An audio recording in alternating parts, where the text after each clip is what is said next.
ನಮಸ್ತೆ ಸ್ನೇಹಿತರೆ, ಇವತ್ತು ನಾವು ದ್ವಿತೀಯ BA ರಾಜ್ಯಶಾಸ್ತ್ರದಲ್ಲಿ ಮುಖ್ಯವಾದ ಪ್ರಶ್ನೆಯ ಬಗ್ಗೆ ತಿಳ್ಕೊಳ್ಳುವ. ಮೊದಲಿಗೆ ನಾವು ಹಳೆಯ ಪ್ರಶ್ನೆ ಪತ್ರಿಕೆಯನ್ನು ನೋಡಿಕೊಂಡು ನಂತರ ಅದರಲ್ಲಿ ಬಂದಿರುವಂತಹ ಪ್ರಶ್ನೆಯ ಅಭ್ಯಾಸವನ್ನು ಮಾಡುವ. ಇದು ನಮಗೆ ಪರೀಕ್ಷೆಗೆ ತುಂಬಾ ಅನುಕೂಲ ಆಗ್ತದೆ. ಈ ರೀತಿಯಾಗಿ ನಾವು ಅಭ್ಯಾಸವನ್ನು ಮಾಡೋದ್ರಿಂದ ಎಲ್ಲವನ್ನು ಕೂಡ ಓದ್ಕೊಳ್ಳಿಕ್ಕೆ ಸಹಾಯ ಆಗ್ತದೆ. ವಿಭಾಗ ಎಯಲ್ಲಿ ಬಂದಿರುವಂತಹ ಪ್ರಶ್ನೆಗಳು ನೋಡಿ. ಶ್ರೀಮಂತ ಸಭೆಯ ರಚನೆಯನ್ನು ತಿಳಿಸಿ, ಅಮೆರಿಕಾದ ಸಂವಿಧಾನ ಪದ್ಧತಿಯಲ್ಲಿನ ನಿಯಂತ್ರಣ ಮತ್ತು ಸಮತೋಲನದ ಕುರಿತು ಟಿಪ್ಪಣಿ ಬರೆಯಿರಿ, ಸ್ವಿಟ್ಜರ್ಲೆಂಡ್ನ ಫೆಡರಲ್ ಕೌನ್ಸಿಲ್ನ ವಿಶಿಷ್ಟ ಲಕ್ಷಣಗಳನ್ನು ತಿಳಿಸಿ, ಫ್ರಾನ್ಸ್ನ ಪಕ್ಷ ಪದ್ಧತಿಯ ಮುಖ್ಯ ಲಕ್ಷಣಗಳನ್ನು ತಿಳಿಸಿ, ಜಪಾನಿನ ನಾಗರಿಕರ ಕರ್ತವ್ಯಗಳನ್ನು ಪಟ್ಟಿ ಮಾಡಿ, ಚೀನಾದ ಸ್ಟೇಟ್ ಕೌನ್ಸಿಲ್ನ ಪಾತ್ರವನ್ನು ತಿಳಿಸಿ. ವಿಭಾಗ ಬಿಯಲ್ಲಿ ಬ್ರಿಟನ್ ಪ್ರಧಾನಮಂತ್ರಿಯ ಪಾತ್ರ ಮತ್ತು ಕಾರ್ಯಗಳನ್ನು ಪರಿಶೀಲಿಸಿ, ಅಮೆರಿಕಾದ ಒತ್ತಡ ಗುಂಪುಗಳ ಕುರಿತು ಪ್ರಬಂಧ ಬರೆಯಿರಿ, ಫ್ರಾನ್ಸ್ನ 5ನೇ ಗಣರಾಜ್ಯ ಸಂವಿಧಾನದ ಮುಖ್ಯ ಲಕ್ಷಣಗಳನ್ನು ವಿವರಿಸಿ, ಜಪಾನ್ ಚಕ್ರವರ್ತಿಯ ಪಾತ್ರ ಮತ್ತು ಕಾರ್ಯಗಳನ್ನು ವಿಶ್ಲೇಷಿಸಿ, ಚೀನಾದ ಕಮ್ಯುನಿಸ್ಟ್ ಪಾರ್ಟಿಯ ಸಂಘಟನೆ ಮತ್ತು ಪಾತ್ರವನ್ನು ಪರಿಶೀಲಿಸಿ. ಇದು 10 ಅಂಕಕ್ಕೆ ಬಂದಿರುವಂತಹ ಪ್ರಶ್ನೆ. ಇನ್ನು 15 ಅಂಕದ ಪ್ರಶ್ನೆಗಳು. ಬ್ರಿಟನ್ ಸಂವಿಧಾನದ ಪ್ರಧಾನ ಲಕ್ಷಣಗಳನ್ನು ವಿವರಿಸಿ, ಅಮೆರಿಕಾದ ಅಧ್ಯಕ್ಷರ ಚುನಾವಣೆ, ಅಧಿಕಾರ, ಕಾರ್ಯಗಳನ್ನು ವರ್ಣಿಸಿ, ಸ್ವಿಸ್ನ ನ್ಯಾಯಾಂಗದ ರಚನೆ, ಅಧಿಕಾರ ಮತ್ತು ಕಾರ್ಯಗಳನ್ನು ಮೌಲ್ಯೀಕರಿಸಿ, ಚೀನಾದ ರಾಷ್ಟ್ರೀಯ ಜನತಾ ಕಾಂಗ್ರೆಸ್ನ ರಚನೆ, ಅಧಿಕಾರ ಮತ್ತು ಕಾರ್ಯಗಳನ್ನು ವಿವರಿಸಿ ಅಂತ ಕೇಳಿದ್ದಾರೆ. ಮೊದಲಿಗೆ ನಾವು 15 ಅಂಕದ ಪ್ರಶ್ನೆಯ ಅಭ್ಯಾಸವನ್ನು ಮಾಡಿಕೊಳ್ಳುವ.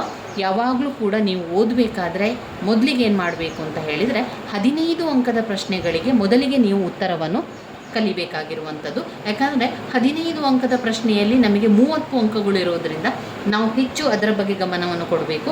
ಈ 15 ಅಂಕದ ಪ್ರಶ್ನೆಯನ್ನು ಬರೀಬೇಕಾದ್ರೆ 4ರಿಂದ 5 ಪುಟದಷ್ಟು ನಿಮ್ಮ ಉತ್ತರ ಬೇಕು. 4ರಿಂದ 5 ಪುಟದಷ್ಟು ಉತ್ತರವನ್ನು ಬರೆಯುವುದು. ಈ ಪಾಯಿಂಟ್ಸ್ಗಳು ನಮಗೆ ತುಂಬಾ ಪಾಯಿಂಟ್ಸ್ಗಳಲ್ಲಿದ್ದಾಗ ನಾವು ಅದನ್ನು ಆದಷ್ಟು ಹೆಚ್ಚು ಬರಿತಾ ಹೋಗಲಿಕ್ಕೆ ಸಾಧ್ಯ ಆಗ್ತದೆ. ಮೊದಲಿಗೆ ಪಾಯಿಂಟ್ಸನ್ನು ಬಾಯ್ಪಾಠ ಮಾಡ್ಕೊಳ್ಳಿ. ಆ ಪಾಯಿಂಟ್ಸ್ಗೆ ವಿವರಣೆಯನ್ನು ನಂತರ ನಾವು ಕೊಡ್ತಾ ಹೋಗುವಂಥದ್ದು. ಆರಂಭದಲ್ಲಿ ಈಗ ಬ್ರಿಟನ್ ಸಂವಿಧಾನದ ಲಕ್ಷಣ ಅಂತ ಬರಿಬೇಕಾದ್ರೆ ಬ್ರಿಟನ್ ಸಂವಿಧಾನದ ಬಗ್ಗೆ ಸ್ವಲ್ಪ ಅದರ ಪರಿಚಯವನ್ನು ಬರಿಬೇಕು, ಪೀಠಿಕೆಯನ್ನು ಬರಿಬೇಕು. ಅದಾದ ನಂತರ ಬ್ರಿಟನ್ ಸಂವಿಧಾನದಲ್ಲಿ ಸ್ವಲ್ಪ ಕೆಲವೊಂದು ವಿಚಾರಗಳು ನಿಮಗೆ ಏನು ಗೊತ್ತಿದೆ ಅದನ್ನು ಬರೆದು ನಂತರ ಬ್ರಿಟನ್ ಸಂವಿಧಾನದ ಲಕ್ಷಣಗಳು ಈ ರೀತಿಯಾಗಿವೆ ಅಂತ ಬರೆದು ಅದರಲ್ಲಿ ಬರುವಂಥ ಪಾಯಿಂಟ್ಸ್ಗಳು ಎಷ್ಟು ಒಂದು 10 ಪಾಯಿಂಟ್ಸ್ಗಳಿದ್ದರೆ 10 ಪಾಯಿಂಟ್ಸನ್ನು ನೇರವಾಗಿ ಒಂದರ ನಂತರ ಒಂದನ್ನು ಬರಿತಾ ಹೋಗುವಂಥದ್ದು. ಅದಾದ ಮೇಲೆ ಪ್ರತಿಯೊಂದು ಪಾಯಿಂಟ್ಸನ್ನು ವಿವರಿಸ್ತಾ ಹೋಗಬೇಕು. ಪ್ರತಿಯೊಂದು ಪಾಯಿಂಟ್ಸ್ ಈಗ ನಿಮಗೆ ಆ ಪಾಯಿಂಟ್ಸ್ 10-15 ಪಾಯಿಂಟ್ಸ್ಗಳು ಅದರಲ್ಲಿ ಇದೆ ಅಂತ ಆದರೆ ಸಾಧಾರಣ 4ರಿಂದ 5 ಪುಟ ಆಗುವಷ್ಟು ನೀವು ಆ ಪಾಯಿಂಟ್ಸನ್ನು ಡಿವೈಡ್ ಮಾಡಬೇಕು. ಅಂದರೆ ಒಂದು ಪುಟಕ್ಕೆ ಎರಡೆರಡು ಪಾಯಿಂಟ್ಸ್ಗಳು ಬರುವ ರೀತಿಯಲ್ಲಿ ಮಾಡಬೇಕು. ಒಂದು ಮೇಲೆ ಒಂದು ಪಾಯಿಂಟ್ಸ್ಗಳನ್ನು ಬರೆದು ನಂತರ ವಿವರಣೆ ಬರೆದು ನಂತರ ನಡುವಲ್ಲಿ ಮತ್ತೊಂದು ಪಾಯಿಂಟ್ಸ್, ಒಂದು ಪುಟದಲ್ಲಿ 2 ಪಾಯಿಂಟ್ಸನ್ನು ಬರೆದು ವಿವರಿಸುವಂಥದ್ದು. ಆ ರೀತಿಯಾಗಿ ಕೂಡ ಮಾಡಿದರೆ ನಿಮಗೆ 4ರಿಂದ 5 ಪುಟವಷ್ಟು ಬರೀಲಿಕ್ಕೆ ಏನೂ ಕಷ್ಟ ಆಗೋದಿಲ್ಲ. ಕೆಲವೊಮ್ಮೆ ಒಂದು ಪುಟಕ್ಕೆ 3 ಪಾಯಿಂಟ್ಸ್ಗಳನ್ನು ಕೂಡ ಬರೆದು ನೀವು ವಿವರಿಸ್ತಾ ಹೋಗ್ಬೋದು. ಜಾಸ್ತಿ ಪಾಯಿಂಟ್ಸ್ಗಳಿದ್ದರೆ ಆ ರೀತಿ ಮಾಡ್ಕೊಳ್ಳಿ. ನೀವೇ ಅದನ್ನು ವಿಭಾಗ ಮಾಡಿಕೊಳ್ಬೇಕು. ಇಷ್ಟು ಪಾಯಿಂಟ್ಸ್ಗಳಿದೆ, ಇಷ್ಟು ಪುಟಕ್ಕೆ ನಮಗೆ ಆಗ್ತದೆ ಎನ್ನುವಂಥದ್ದು. 15 ಅಂಕಕ್ಕೆ ಸಾಧಾರಣವಾಗಿ 4ರಿಂದ 5 ಪುಟದಷ್ಟು ನಿಮ್ಮ ಉತ್ತರ ಇದ್ದರೆ ತುಂಬಾ ಒಳ್ಳೆಯದು ಸ್ನೇಹಿತರೆ. ಯಾಕಂದರೆ ಒಳ್ಳೆಯ ಅಂಕಗಳನ್ನು ಪಡೀಲಿಕ್ಕೆ ನಾವು ಆ ರೀತಿಯಾಗಿ ಜಾಸ್ತಿ ವಿವರಣೆಯನ್ನು ಕೊಟ್ಟು ಬರಿತಾ ಹೋಗಬೇಕು. ಇಲ್ಲಿ ವಿವರಣೆಯನ್ನು ಬರೀಲಿಕ್ಕೆ ತುಂಬ ಜನ ಕೇಳ್ತಾ ಇದ್ದಂತಹ ಪ್ರಶ್ನೆ, ವಿವರಣೆಯನ್ನು ಬರೆಯುವುದು ಯಾವ ರೀತಿ ಅಂತ. ನೀವು ಪಾಯಿಂಟ್ಸನ್ನು ಸರಿಯಾಗಿ ಕಲಿತ ನಂತರ ವಿವರಣೆಯನ್ನು ಒಮ್ಮೆ ನೀವು ನೋಡ್ಕೊಳ್ಬೇಕು. ಅದರ ಒಳಗೆ ಆ ಪಾಯಿಂಟ್ಸ್ನ ಒಳಗಡೆ ಯಾವ ರೀತಿ ವಿವರಣೆಯನ್ನು ಕೊಟ್ಟಿದ್ದಾರೆ, ಯಾವ ವಿಚಾರದ ಬಗ್ಗೆ ಹೇಳಿದ್ದಾರೆ ಎನ್ನುವಂಥದ್ದನ್ನು ನೀವು ಒಮ್ಮೆ ಓದ್ತಾ ಹೋಗಬೇಕು. ಆಮೇಲೆ ನೀವು ಅದನ್ನು ಯೋಚನೆ ಮಾಡಬೇಕು, ಈ ರೀತಿಯಾಗಿ ಈ ಪಾಯಿಂಟ್ಸ್ನೊಳಗೆ ಬರಿತಾ ಹೋಗಬೇಕು ಅಥವಾ ಸಂಪೂರ್ಣವಾಗಿ ಆ ಒಂದು ಪಾಯಿಂಟ್ಸನ್ನು ಇಟ್ಕೊಂಡು ಯಾವುದೆಲ್ಲ ವಿಚಾರಗಳನ್ನು ಬರಿಬಹುದು ಅಂತ ನೀವು ಆ ತಕ್ಷಣ ಒಮ್ಮೆ ನೋಡ್ಕೊಳ್ಬೇಕು. ನಂತರ ನೀವು ಬರಿತಾ ಹೋಗುವಂಥದ್ದು. ಅದಕ್ಕೆ ಆ ವಿವರಣೆಯನ್ನು ಕೂಡ ನೀವು ತುಂಬಾ ಚಿಂತೆ ಮಾಡಿಕೊಂಡು ಕಲಿಬೇಕು ಅಂತ ಇಲ್ಲ, ಒಮ್ಮೆ ನೋಡಿಕೊಂಡು ಅರ್ಥ ಮಾಡಿಕೊಳ್ಳಿ. ಆ ಪಾಯಿಂಟ್ಸಿಗೆ ತಕ್ಕಂತೆ ವಿವರಣೆಗಳಿರುವುದರಿಂದ ಒಮ್ಮೆ ಅರ್ಥ ಮಾಡಿಕೊಂಡ್ರೆ ನಂತರ ನಮಗೆ ಬರೀಲಿಕ್ಕೆ ಸಾಧ್ಯ ಆಗ್ತದೆ. ಇದರಲ್ಲಿ ಇವತ್ತು ನಾವು ಮೊದಲಿಗೆ ಕಲಿಯುವಂತಹ ಪ್ರಶ್ನೆ ಅಂತ ಹೇಳಿದರೆ ಬ್ರಿಟನ್ ಸಂವಿಧಾನದ ಪ್ರಧಾನ ಲಕ್ಷಣವನ್ನು ವಿವರಿಸಿ ಅಂತ ಕೇಳಿದ್ದಾರೆ. British constitution UK. ಬ್ರಿಟನ್ ಸಂವಿಧಾನದ ಪ್ರಧಾನ ಲಕ್ಷಣಗಳನ್ನು ಓದ್ಕೊಳ್ಳುವ. ಎಲ್ಲಿದೆ ಬ್ರಿಟನ್ ಸಂವಿಧಾನದ ಲಕ್ಷಣಗಳು ನೋಡಿ, ಬ್ಲಾಕ್ 1ರಲ್ಲಿದೆ ನೋಡಿ. ಅವರು ನಮಗೆ ಪ್ರಶ್ನೆಗಳನ್ನು ಕೇಳಬೇಕಾದ್ರೆ 4 ಬ್ಲಾಕಿನಿಂದ ಪ್ರಶ್ನೆಗಳನ್ನು ಆಯ್ಕೆ ಮಾಡಿ ಕೊಡ್ತಾರೆ. ಅದು 15 ಅಂಕದ ಪ್ರಶ್ನೆ ಆದರೂ ಕೂಡ ಹಾಗೆ, 10 ಅಂಕದ ಪ್ರಶ್ನೆ ಆದರೂ ಕೂಡ ಹಾಗೆ 5 ಅಂಕದ ಪ್ರಶ್ನೆಯನ್ನು ಅವರೇನು ಮಾಡ್ತಾರೆ, ಮೊದಲಿಗೆ ಬ್ಲಾಕ್ 1ರಿಂದ ಆಯ್ಕೆ ಮಾಡ್ತಾರೆ, ಬ್ಲಾಕ್ 2ರಿಂದ ಒಂದು ಪ್ರಶ್ನೆ, ಬ್ಲಾಕ್ 3ರಿಂದ ಒಂದು ಪ್ರಶ್ನೆ, ಬ್ಲಾಕ್ 4ರಿಂದ ಒಂದು ಪ್ರಶ್ನೆ. 4 ಬ್ಲಾಕಿನಿಂದ ಅವರು 15 ಅಂಕದ ಪ್ರಶ್ನೆಗೆ, 10 ಅಂಕದ ಪ್ರಶ್ನೆಗೆ, 5 ಅಂಕದ ಪ್ರಶ್ನೆಗೆ ಆಯ್ಕೆ ಮಾಡುವಂಥದ್ದು. ಇಲ್ಲಿ ಅವರು ಕೇಳಿರುವಂಥದ್ದು ಬ್ರಿಟನ್ ಸಂವಿಧಾನದ ಲಕ್ಷಣಗಳನ್ನು ಕೇಳಿದ್ದಾರೆ. ಎಲ್ಲಿದೆ ಬ್ರಿಟನ್ ಸಂವಿಧಾನ ಲಕ್ಷಣಗಳು? ಆರಂಭದಲ್ಲಿ ಮೊದಲಿಗೆ ಸಿಗುವಂಥದ್ದೇ ಬ್ರಿಟನ್ ಸಂವಿಧಾನದ ಲಕ್ಷಣಗಳು, ಪ್ರಧಾನ ಲಕ್ಷಣಗಳು. ಇದು ನಮಗೆ 2000 ಈಗ ನಾವು ನೋಡಿರುವಂತಹ ಪ್ರಶ್ನೆ ಪತ್ರಿಕೆ 2023ರ ಪ್ರಶ್ನೆ ಪತ್ರಿಕೆ ನೋಡಿ. 2023ರ ಪ್ರಶ್ನೆ ಪತ್ರಿಕೆಯಲ್ಲಿ ಬ್ರಿಟನ್ ಸಂವಿಧಾನದ ಪ್ರಧಾನ ಲಕ್ಷಣವನ್ನು 15 ಅಂಕಕ್ಕೆ ಕೇಳಿದ್ದಾರೆ. ಅದೇ ಪ್ರಶ್ನೆಯನ್ನು 2020ರ ಪ್ರಶ್ನೆ ಪತ್ರಿಕೆಯಲ್ಲಿ 10 ಅಂಕಕ್ಕೆ ಕೇಳಿದ್ದಾರೆ. ಆದ್ದರಿಂದ ಕೆಲವೊಮ್ಮೆ ಅವರು 10 ಅಂಕಕ್ಕೆ ಕೊಡುವಂಥ ಪ್ರಶ್ನೆಯನ್ನು 15 ಅಂಕಕ್ಕೆ ಕೊಡ್ತಾರೆ, 15 ಅಂಕದ ಪ್ರಶ್ನೆಯನ್ನು 10 ಅಂಕಕ್ಕೂ ಕೂಡ ಕೇಳ್ತಾರೆ, ಕೆಲವೊಮ್ಮೆ 5 ಅಂಕಕ್ಕೂ ಕೂಡ ಆ ಪ್ರಶ್ನೆಗಳನ್ನು ಕೇಳ್ತಾರೆ. ಅದರಿಂದ ನಾವು ಓದಬೇಕಾದ್ರೆ ಆ ಪಾಯಿಂಟ್ಸ್ಗಳನ್ನು ಸರಿಯಾಗಿ ಕಲ್ತ್ಕೊಳ್ಳುವಂಥದ್ದು. ನಂತರ ನಾವು ಅದಕ್ಕೆ ಅಂಕ ಎಷ್ಟು ಇದೆ ನೋಡಿಕೊಂಡು ಪುಟವನ್ನು ಬರೆಯುವಂಥದ್ದು. 5 ಅಂಕಕ್ಕಾದರೆ ನೀವು 1.5 ಪುಟದಷ್ಟು ಬರೆದ್ರೆ ಸಾಕು.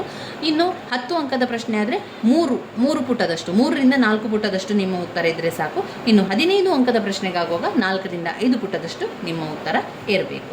ಮೊದಲಿಗೆ ಬ್ರಿಟನ್ ಸಂವಿಧಾನದ ಲಕ್ಷಣಗಳು, ಅದನ್ನೇ ಮೊದಲಿಗೆ ಕಲಿಯುವ. ಮೊದಲಿಗೆ ಬರುವಂತಹ 15 ಅಂಕದ ಪ್ರಶ್ನೆ ವೆರಿ ಇಂಪಾರ್ಟೆಂಟ್ ಆಗಿರುವಂತಹ ಪ್ರಶ್ನೆ ಅದು. ಮೊದಲಿಗೆ ಸಂವಿಧಾನ, ಬ್ರಿಟನ್ ಸಂವಿಧಾನದ ಲಕ್ಷಣಗಳನ್ನು ಕೇಳಿದ್ದಾರೆ. ಎಷ್ಟು ಪಾಯಿಂಟ್ಸ್ಗಳಿದೆ ಇದರಲ್ಲಿ 11 ಪಾಯಿಂಟ್ಸ್ಗಳನ್ನು ಕೊಟ್ಟಿದ್ದಾರೆ. 11 ಪಾಯಿಂಟ್ಸ್ಗಳನ್ನು ಮೊದಲಿಗೆ ಸರಿಯಾಗಿ ತಿಳ್ಕೊಳ್ಳುವ. ಮೊದಲಿಗೆ ಪೀಠಿಕೆ ಬರಿಬೇಕಲ್ವಾ? ಸ್ವಲ್ಪ ಪೀಠಿಗೆ ಏನೇನು ಬರಿತೀರಿ? ಬ್ರಿಟನ್ ಸಂವಿಧಾನವನ್ನು ಮಾತೃಸ್ವರೂಪದ ಸಂವಿಧಾನ ಅಂತ ಕರೆಯಲಾಗ್ತದೆ. ನೋಡಿ, ಇಲ್ಲೇ ನಿಮಗೆ ಪೀಠಿಕೆ ಸಿಗ್ತದೆ ನೋಡಿ. ಇದನ್ನೇ ನೀವು ಪರಿಚಯದಲ್ಲಿ ಪೀಠಿಕೆಯಲ್ಲಿ ಬರೆದ್ರೆ ಆಯಿತು. ಬ್ರಿಟನ್ ಸಂವಿಧಾನವನ್ನು ಮಾತೃ ಸ್ವರೂಪದ ಸಂವಿಧಾನ ಅಂತ ಕರೀತಾರೆ. ಯಾಕೆಂದರೆ ವಿಶ್ವದ ಎಲ್ಲ ಸಂವಿಧಾನಗಳಿಗಿಂತಲೂ ಹಳೆಯದಾದ ಸಂವಿಧಾನ ಬ್ರಿಟನ್ ಸಂವಿಧಾನ. ಈ ಸಂವಿಧಾನವು ತನ್ನದೇ ಆದ ಅನೇಕ ಸಂಪ್ರದಾಯ, ಒಡಂಬಡಿಕೆ ಇನ್ನೂ ಮುಂತಾದ ಲಕ್ಷಣಗಳನ್ನೊಳಗೊಂಡ ಒಂದು ವೈವಿಧ್ಯಮಯ ಸಂವಿಧಾನವಾಗಿದೆ. ಇವಾಗ ಅರ್ಥ ಆಯ್ತಾ? ಮೊದಲಿಗೆ ನಾವು ಪೀಠಿಕೆಯಲ್ಲಿ ಬರೀಬೇಕು ಬ್ರಿಟನ್ ಸಂವಿಧಾನ ಏನು. ನಾವು ಈ ಬ್ರಿಟನ್ ಸಂವಿಧಾನವನ್ನು ಮಾತೃಸ್ವರೂಪ ಸಂವಿಧಾನ ಅಂತ ಕರೀತಾರೆ. ಯಾಕೆ ಕರೀತಾರೆ ಇದನ್ನು ಬ್ರಿಟನ್ ಸಂವಿಧಾನವನ್ನು ಮಾತೃಸ್ವರೂಪ ಸಂವಿಧಾನ ಅಂತ? ಯಾಕಂದರೆ ಇದು ಎಲ್ಲ ದೇಶದ ಸಂವಿಧಾನಕ್ಕಿಂತಲೂ ತುಂಬ ಹಳೆಯದಾದ ಸಂವಿಧಾನ, ತುಂಬ ಹಿರಿಯಾದ ಸಂವಿಧಾನ. ಅಂದರೆ ನಮ್ಮ ಒಂದು ಅಜ್ಜನ ಸಂವಿಧಾನ ಅಂತ ಕೂಡ ಹೇಳ್ಬೋದು. ಅಂದರೆ ಅಷ್ಟು ವರ್ಷದ ಹಿಂದೆ ಆಗಿರುವಂಥ ಸಂವಿಧಾನ ಯಾವುದು? ಬ್ರಿಟನ್ ಸಂವಿಧಾನವು ತುಂಬ ಹಳೆಯ ಕಾಲದ, ತುಂಬ ಹಳೆಯದಾದಂತಹ ಸಂವಿಧಾನ ಬ್ರಿಟನ್ ಸಂವಿಧಾನ.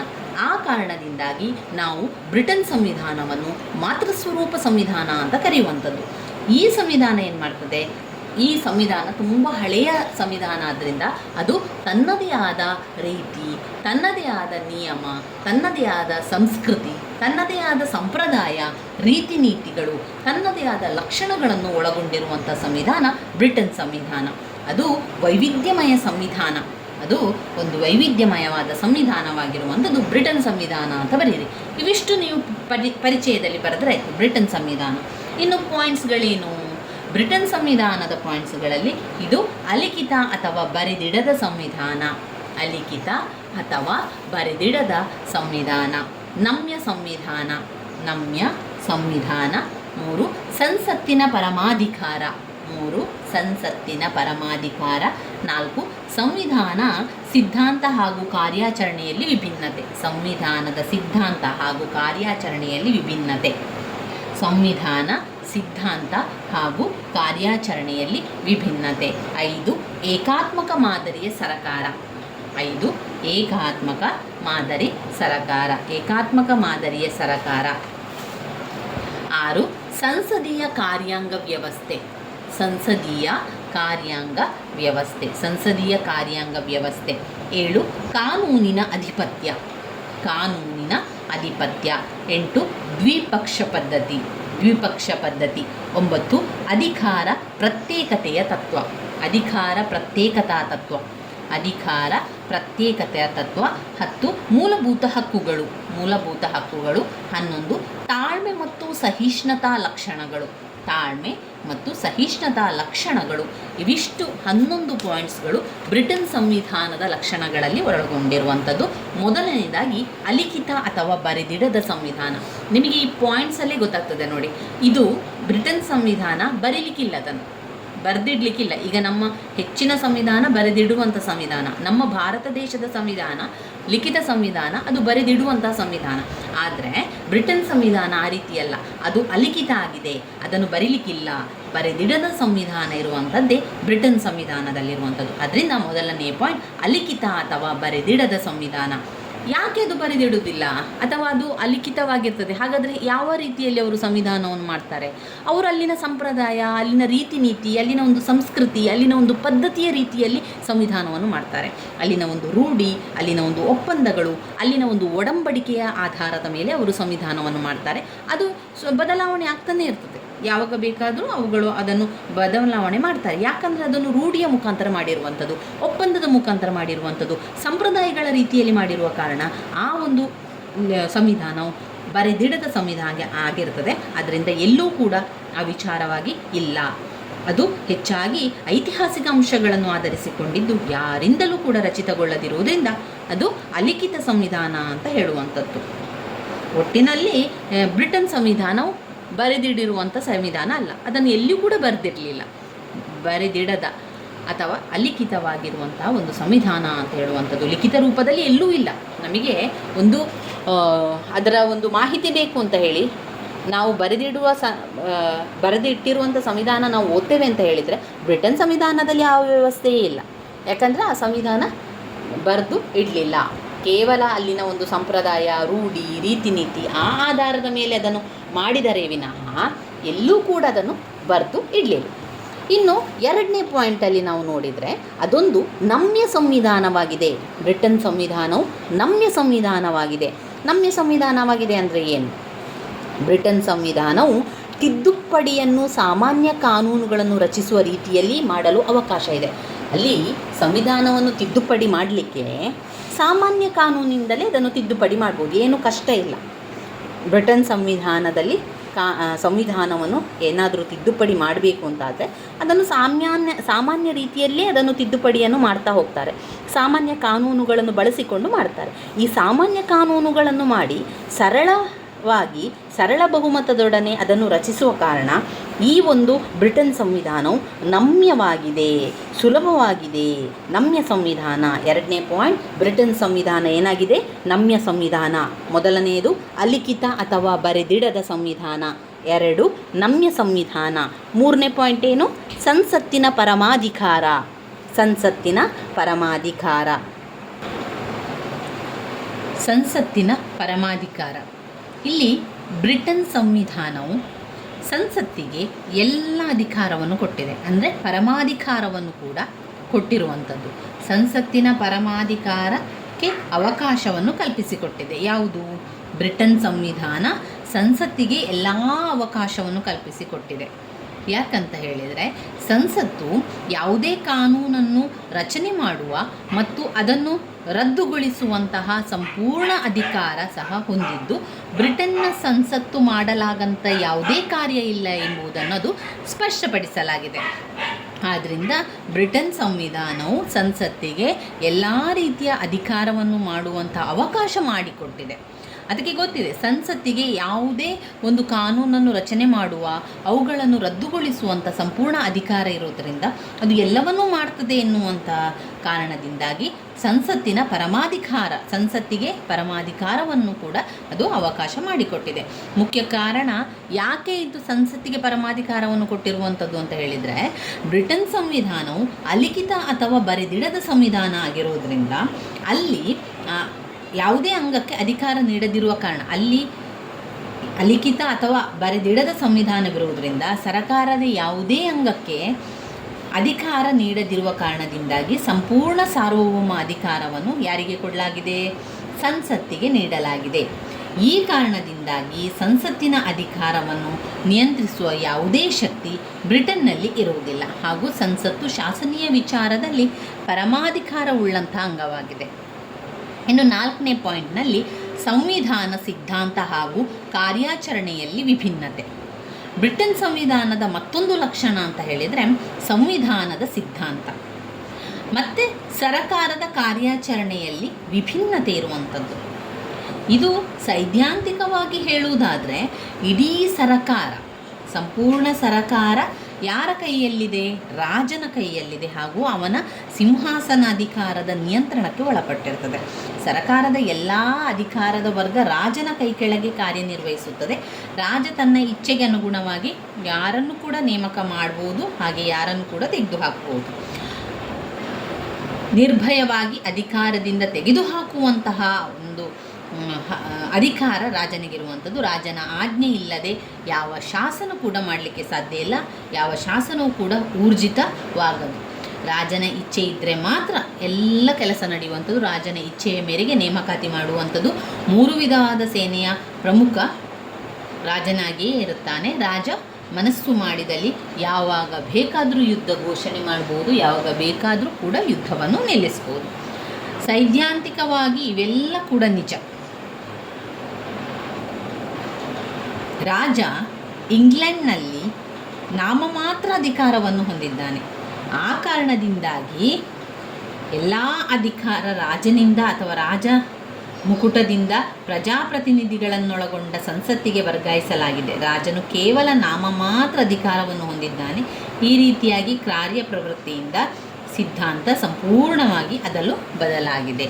ಸಂವಿಧಾನದ ಸಿದ್ಧಾಂತ ಹಾಗೂ ಕಾರ್ಯಾಚರಣೆಯಲ್ಲಿ ವಿಭಿನ್ನತೆ. ಇನ್ನು 5ನೇ ಪಾಯಿಂಟ್ನಲ್ಲಿ ಏಕಾತ್ಮಕ ಮಾದರಿಯ ಸರ್ಕಾರ.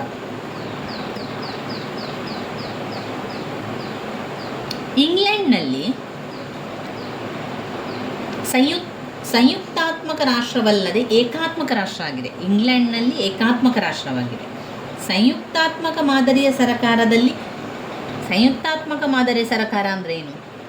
ಅಲ್ಲಿ 2 ಇರುವಂಥದ್ದು, 2 ಸರ್ಕಾರ ಇರುವಂಥದ್ದು, ರಾಜ್ಯ ಸರ್ಕಾರ ಮತ್ತು ಕೇಂದ್ರ ಸರ್ಕಾರ. ಅದು ಸಂಯುಕ್ತಾತ್ಮಕ, ಏಕಾತ್ಮಕ ಅಲ್ಲ.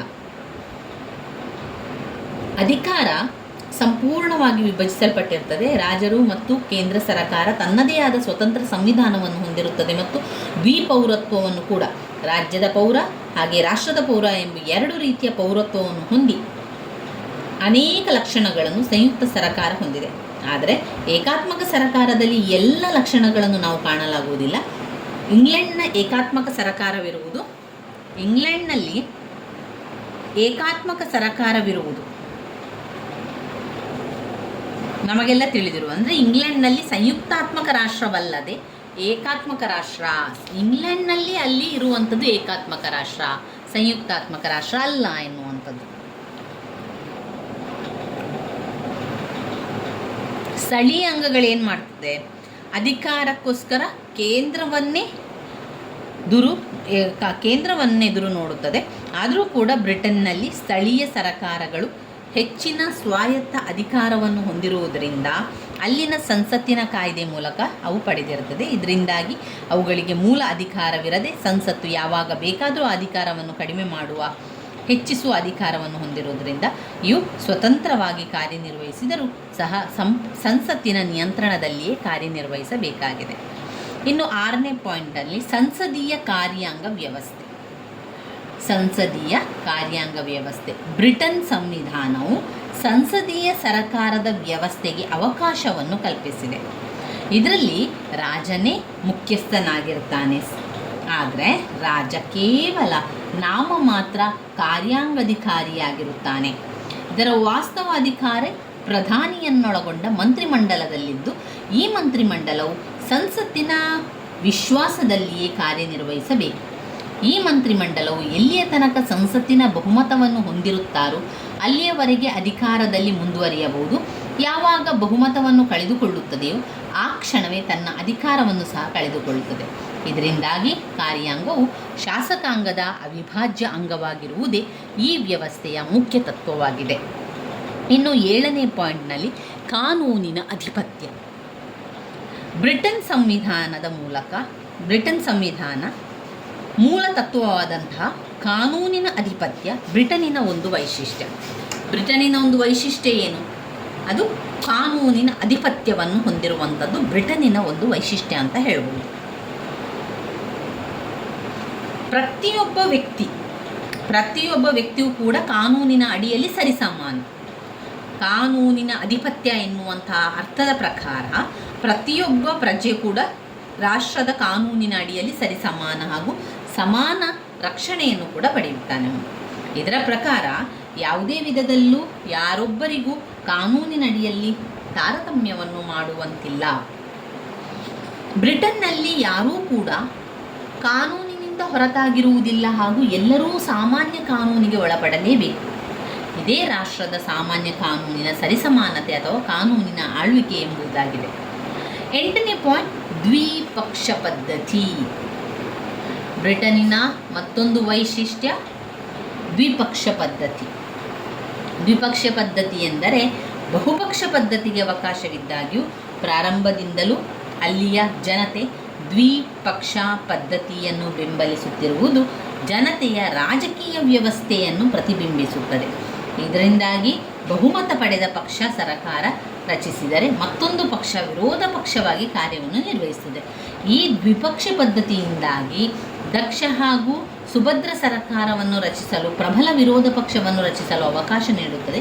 ಇದರಿಂದಾಗಿಯೇ ಬ್ರಿಟನ್ನಿನ ದ್ವಿಪಕ್ಷ ಪದ್ಧತಿ ವಿಶ್ವಕ್ಕೆ ಒಂದು ಮಾದರಿಯಾಗಿದೆ. 9ನೇ ಪಾಯಿಂಟ್ನಲ್ಲಿ ಅಧಿಕಾರ ಪ್ರತ್ಯೇಕತೆಯ ತತ್ವ. ಅಧಿಕಾರ ಪ್ರತ್ಯೇಕತಾ ತತ್ವ. ಅಧಿಕಾರದ ದುರುಪಯೋಗ ತಡೆಗಟ್ಟಲಿಕ್ಕಾಗಿ ಅಧಿಕಾರದ ದುರುಪಯೋಗವನ್ನು ತಡೆಗಟ್ಟುವುದಕ್ಕಾಗಿ ಮಾಂಟೆಸ್ಕ್ಯೂರು ಪ್ರತಿಪಾದಿಸಿದಂಥ ಅಧಿಕಾರ ವಿಭಜನಾ ತತ್ವ. ಅಧಿಕಾರದ ದುರುಪಯೋಗವನ್ನು ತಡೆಗಟ್ಟಲಿಕ್ಕೆ ಮಾಂಟೆಸ್ಕ್ಯೂರು ಏನು ತಂದರು? ವಿಭಜನಾ ತತ್ವ ಎನ್ನುವಂಥದ್ದನ್ನು ತಂದರು. ಅದು ಇಂಗ್ಲೆಂಡ್ನಲ್ಲಿ ಕಾಣಲಾಗುವುದಿಲ್ಲ. ಅದರ ಬದಲಾಗಿ ಗೊಂದಲಮಯ ಆಡಳಿತ ವ್ಯವಸ್ಥೆ ಕಾಣ್ಬೋದು. ಗೊಂದಲಮಯ ಆಡಳಿತ ವ್ಯವಸ್ಥೆ, ಅಧಿಕಾರದ ಪ್ರತ್ಯೇಕತೆಯ ತತ್ವವನ್ನು ಕಾಣಲಾಗುವುದಿಲ್ಲ.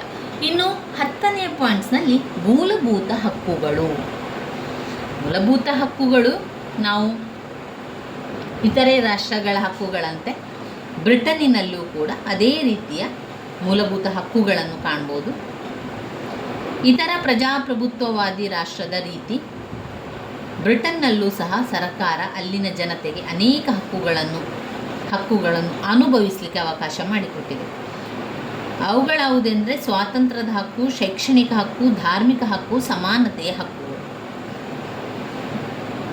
ಭವಿಷ್ಯದಲ್ಲಿ ಹಕ್ಕು ಅನುಭವಿಸುವವರಿಗೆ ಯಾವ ವಿಧದಲ್ಲೂ ತೊಂದರೆಯಾಗದಂತೆ ರಕ್ಷಣೆಯನ್ನು ಸಹ ನೀಡಲಾಗಿದೆ. ಇನ್ನು 11ನೇ ಪಾಯಿಂಟ್, ತಾಳ್ಮೆ ಸಹಿಷ್ಣುತಾ ಲಕ್ಷಣಗಳು. ತಾಳ್ಮೆ ಮತ್ತು ಸಹಿಷ್ಣುತೆಯ ಲಕ್ಷಣಗಳು. ತಾಳ್ಮೆ ಮತ್ತು ಸಹಿಷ್ಣುತೆ, ತಾಳ್ಮೆ ಮತ್ತು ಶಾಂತಿಯುತವಾಗಿ ಅಸ್ತಿತ್ವಕ್ಕೆ ತರಲಾಗಿರುವಂಥದ್ದು ಪ್ರಜಾಪ್ರಭುತ್ವವನ್ನು. ಮೊದಲನೆಯ ಚಾರ್ಲ್ಸ್ ಕೂಲೆಯ ನಂತರ ನಿರಂಕುಶ ರಾಜಪ್ರಭುತ್ವಕ್ಕೆ ಬದಲಾಗಿ ಪ್ರಜಾಪ್ರಭುತ್ವದ ತಾಳ್ಮೆ ಶಾಂತಿಯುತವಾದ ಅಸ್ತಿತ್ವಕ್ಕೆ ತರಲಾಗಿದೆಯೇ ವಿನಃ ಕ್ರಾಂತಿಯ ಮೂಲಕವಲ್ಲ. ಪ್ರಜಾಪ್ರಭುತ್ವ ಅಸ್ತಿತ್ವದಲ್ಲಿದ್ದರೂ ಅಲ್ಲಿನ ಜನತೆ ಅದರ ಸೊತ್ತಿಗೆಯನ್ನು ವಿರೋಧಿಸುವುದಿಲ್ಲ. ಅಂದರೆ ಅನುವಂಶೀಯತೆ ಹಾಗೂ ಪ್ರಜಾಪ್ರಭುತ್ವ ವ್ಯವಸ್ಥೆಯ ಸಮನ್ವಯತೆಯನ್ನು ಇಲ್ಲಿ ಕಾಣಬಹುದಾಗಿದೆ. ತಾಳ್ಮೆ ಮತ್ತು ಸಹಿಷ್ಣುತೆಯ ಲಕ್ಷಣಗಳು, ಮೂಲಭೂತ ಹಕ್ಕುಗಳು, ಅಧಿಕಾರ ಪ್ರತ್ಯೇಕತಾ ತತ್ವ, ದ್ವಿಪಕ್ಷ ಪದ್ಧತಿ, ಕಾನೂನಿನ ಅಧಿಪತ್ಯ, ಸಂಸದೀಯ ಕಾರ್ಯಾಂಗ ವ್ಯವಸ್ಥೆ, ಏಕಾತ್ಮಕ ಮಾದರಿಯ ಸರ್ಕಾರ, ಸಂವಿಧಾನ ಸಿದ್ಧಾಂತ ಹಾಗೂ ಕಾರ್ಯಾಚರಣೆಯಲ್ಲಿ ವಿಭಿನ್ನತೆ, ಸಂಸತ್ತಿನ ಪರಮಾಧಿಕಾರ, ನಮ್ಯ ಸಂವಿಧಾನ, ಅಲಿಖಿತ ಅಥವಾ ಬರೆದಿಡದ ಸಂವಿಧಾನ. ಇವಿಷ್ಟು ಸಂವಿಧಾನದ ಲಕ್ಷಣಗಳು. ಯಾವ ಸಂವಿಧಾನ? ಬ್ರಿಟನ್ ಸಂವಿಧಾನದ ಲಕ್ಷಣಗಳು. ವೆರಿ ಇಂಪಾರ್ಟೆಂಟ್ ಆಗಿರುವಂಥ ಪ್ರಶ್ನೆ, 15 ಅಂಕಕ್ಕೆ ಹಲವು ಬಾರಿ ಕೇಳಿರುವಂಥ ಪ್ರಶ್ನೆ, ಬ್ರಿಟನ್ ಸಂವಿಧಾನದ ಲಕ್ಷಣಗಳು. ಮತ್ತೊಮ್ಮೆ ಪಾಯಿಂಟ್ಸ್ಗಳನ್ನು ಹೇಳುವ, ನೀವು ನನ್ನ ಜೊತೆಗೆ ನೀವು ಕೂಡ ಹೇಳಬೇಕು. ಆವಾಗ ಆ ಪಾಯಿಂಟ್ಸ್ಗಳು ಯಾವಾಗಲೂ ನೆನಪಲ್ಲಿರ್ತದೆ ಸ್ನೇಹಿತರೆ. ಯಾವಾಗ ನಾವು ಒಮ್ಮೆ ವಿಡಿಯೋವನ್ನು ನೋಡ್ತೇವೆ, ಇದು ನಾನು ಓದಿದ್ದೇನೆ ಅಂತ ನಿಮಗೆ ಅನಿಸ್ತದೆ ಹೊರತು ಆ ಪಾಯಿಂಟ್ಸ್ಗಳು ನಿಮಗೆ ಬರುವುದಿಲ್ಲ. ಯಾವಾಗ ನೀವು ಅದನ್ನು 2-3 ಬಾರಿ ಪಾಯಿಂಟ್ಸನ್ನು ಹೇಳ್ತೀರೋ ಅದು ಮತ್ತೊಮ್ಮೆ ಓದಬೇಕಾದ್ರೆ ಆ ಪಾಯಿಂಟ್ಸ್ಗಳು ನೆನಪಿಗೆ ಬರ್ತದೆ.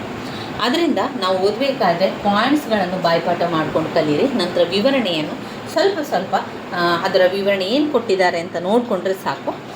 ಅದಾದ ನಂತರ ನಾವು ಬರಿತಾ ಹೋಗುವಂಥದ್ದು, ಪಾಯಿಂಟ್ಸ್ ಬರೆಯುವಂಥದ್ದು, ವಿವರಣೆ ಕೊಡುವಂಥದ್ದು, ಪಾಯಿಂಟ್ಸ್ ಬರೆಯುವಂಥದ್ದು, ವಿವರಣೆ ಕೊಡುವಂಥದ್ದು, ಇದೇ ರೀತಿ ಮಾಡ್ತಾ ಹೋಗುವಂಥದ್ದು.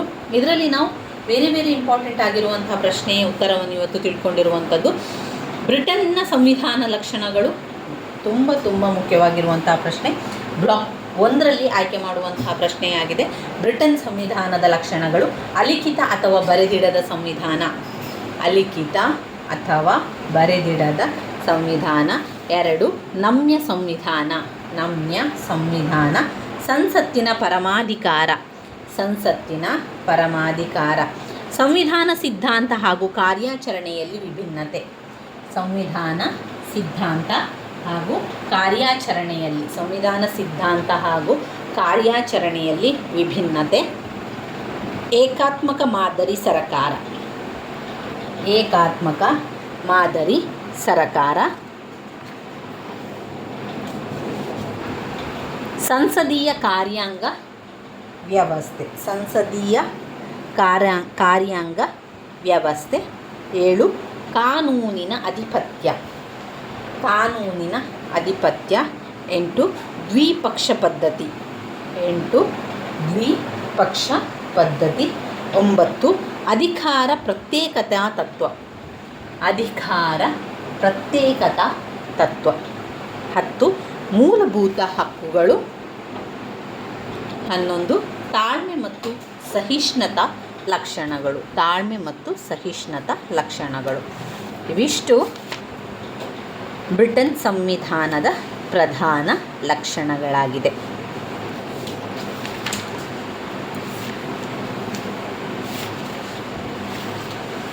ಬ್ರಿಟನ್ ಸಂವಿಧಾನ ಘಟಕ 1ರಲ್ಲಿ ಬರುವಂಥದ್ದು.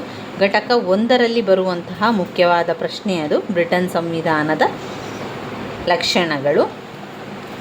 ಬ್ರಿಟನ್ ಸಂವಿಧಾನದ ಲಕ್ಷಣಗಳದು. ಇನ್ನು ಇದರಲ್ಲಿ ಬ್ರಿಟನ್ನಿನ ಪ್ರಧಾನಮಂತ್ರಿಯ ಅಧಿಕಾರ ಮತ್ತು ಕಾರ್ಯಗಳಿದೆ. ಅದು ಬರುವಂಥದ್ದು ಘಟಕ 2ರಲ್ಲಿ ಬರುವಂಥದ್ದು ಬ್ರಿಟನ್ನಿನ ಪ್ರಧಾನಮಂತ್ರಿಯ ಬಗ್ಗೆ. ಇವಿಷ್ಟನ್ನು ಓದ್ಕೊಳ್ಳಿ, ಸರಿಯಾಗಿ ಅಭ್ಯಾಸವನ್ನು ಮಾಡಿಕೊಳ್ಳಿ ಸ್ನೇಹಿತರೆ.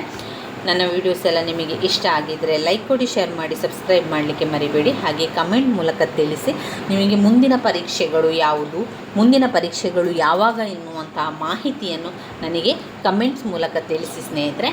ಅದರಂತೆ ನೀವು ಆ ರೀತಿ ನನಗೆ ಕಮೆಂಟ್ ಮೂಲಕ ತಿಳಿಸಿದರೆ ನನಗೂ ಕೂಡ ತಯಾರಿಯನ್ನು ಮಾಡ್ಕೊಳ್ಳಿಕ್ಕೆ ಸಾಧ್ಯ ಆಗ್ತದೆ.